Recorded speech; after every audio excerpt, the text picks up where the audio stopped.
Hey, all you scholars out there, this is Frater AS, and in this episode, we're going to be talking about a book that I have found very helpful in creating my upcoming course on Planetary Magick. It's called Planetary Magick by Denning and Phillips, and it's packed with some great content, so let's dig in it.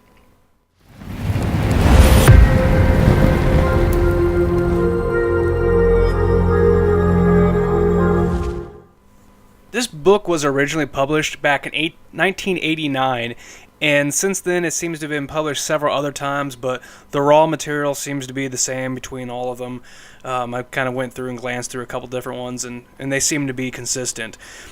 The thing that stands out the most about this book is the fact that it is written from actual rituals of the magical order of the Aurum Solis, which was founded back in 1897.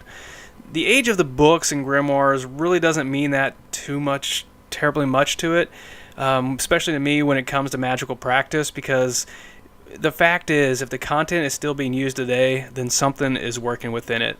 So it's just interesting, though, that this order, who I haven't really heard of, kind of produced these rituals and made this book. It is nice. The book itself starts out describing the planetary focal points and characteristics of the planets, giving the reader a history into how the planets became the symbols and energetic centers that they are today. I haven't quite seen a book on planetary magic that puts together such detailed list of correspondences as this one.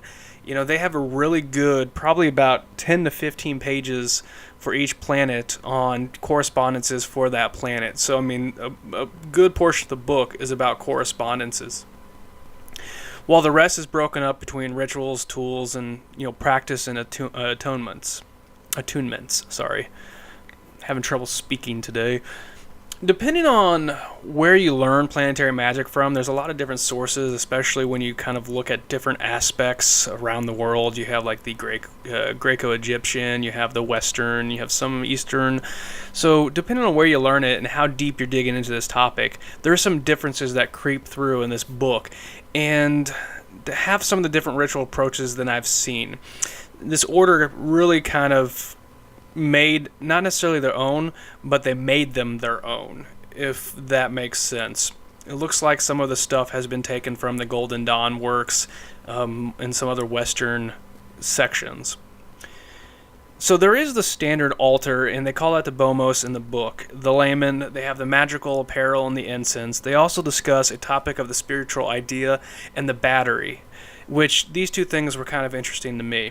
The spiritual ideal is also called one's will. So in the first chapter, they start to lay the groundwork for this philosophy, where you need to have a really clear and great understanding of what it is and what you wish to accomplish with your spiritual path in general. This is not a one-time use symbol either. This is supposed to encompass your entire spiritual life purpose. So it's something that is supposed to bring thought to it.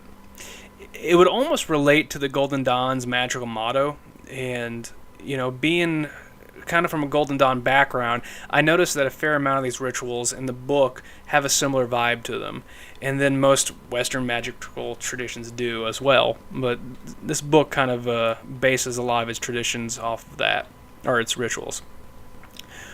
When it came to the concept of the battery, it took a little bit to convert my thought process from thinking of a battery as exactly that, a battery used to store energy like a flashlight. But after I got to thinking about it, it started to make more sense why they use it in this book in that terminology.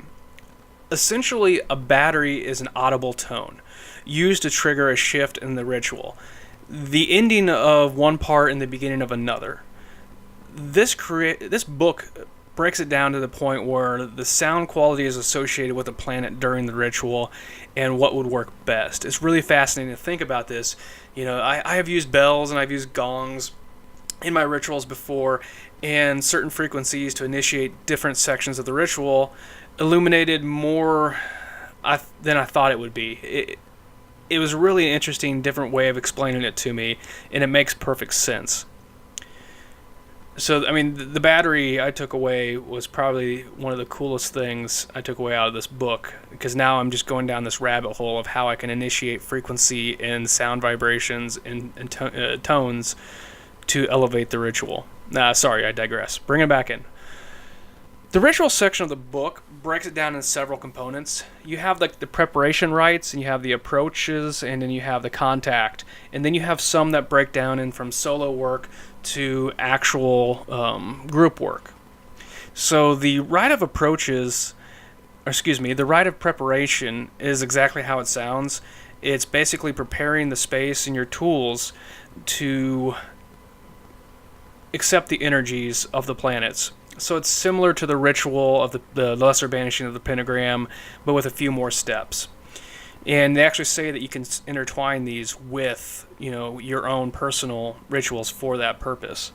So even it states that in the book.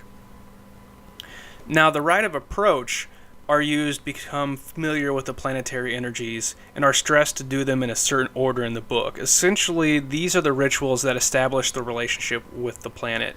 It's the formal relationship builder. It's kind of like when you go out to a business networking event, you approach cautiously and you start testing the waters, talking to people, and you're more formal about it. You're more respectful about it. And then the rites of the contact are exactly how it sounds. You're actually reaching out to these energies. You're reaching out to these peoples to utilize them, to ask them for help, to build with them. And you're creating a more deep inward connection relationship with them. You put the magician in the power seat of these energies. There are a few more rituals in this book, but I don't want to spoil the fun for anyone. I'm not going to dig down into all of them. I want you to go out and buy this book. Overall, after reading this book and starting to plan its use for the next several months, I have to say I really liked the straight to the point feel of the book. Now, there's a point, like in every magical book, where the items are repetitious and not really what you're wanting to know. So some of the sections do tend to make my eye wander to the next page or start my trailing off into my ADD of thinking somewhere else. But I would still rate this book 8 out of 10 in the Esoteric Scholar Book Club. You should join the day. It's not a thing yet, but it may be. But I really did enjoy the book. It's not a daunting read. It's not a real fascinating read that makes you want to go to the next page and keep reading. It's pretty much like any other magical text where you just read it, you start to practice it, and you start to understand it more, and you take a little bit of gold out of each chapter, and it gets its point across. So thank you all for taking the time to listen and interact with my show here. We appreciate all the subscribers and everything that you do to help make this happen. This is the start of something great, and I want to keep doing this more.